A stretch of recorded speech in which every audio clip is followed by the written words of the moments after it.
In this proof of concept, instead of simulating attacks, the Windows host acted as a compromised machine, where malicious websites were visited to trigger alerts in a safe and controlled setting.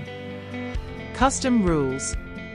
A custom rule was created to alert on any traffic attempting to ping the internal network.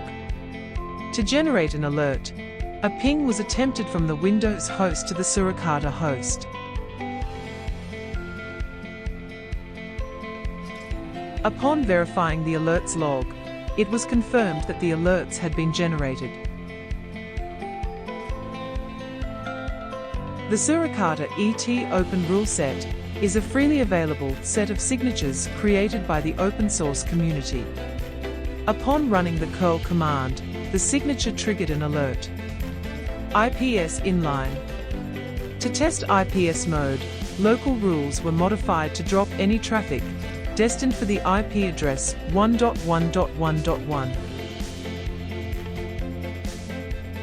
Upon pinging 1.1.1.1, the alerts log indicates that the ping traffic was dropped and blocked.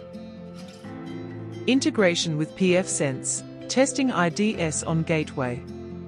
The same custom rule from the previous scenario was applied, and upon pinging the internal host, alerts were generated.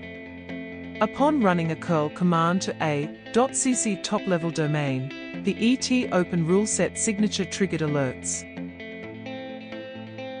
Integration with pfSense, testing IPS on gateway. The same ET Open Ruleset from the previous scenario was applied, but this time Suricata was configured to drop the traffic.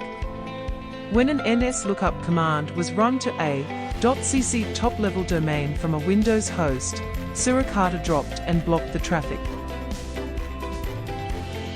In this proof of concept, we used a Windows host to trigger alerts by visiting malicious websites. Suricata, installed on a host or gateway, can detect and block threats using custom or open source rule sets in IDS or IPS mode. For more details, refer to the Cyber Defense Kit documentation.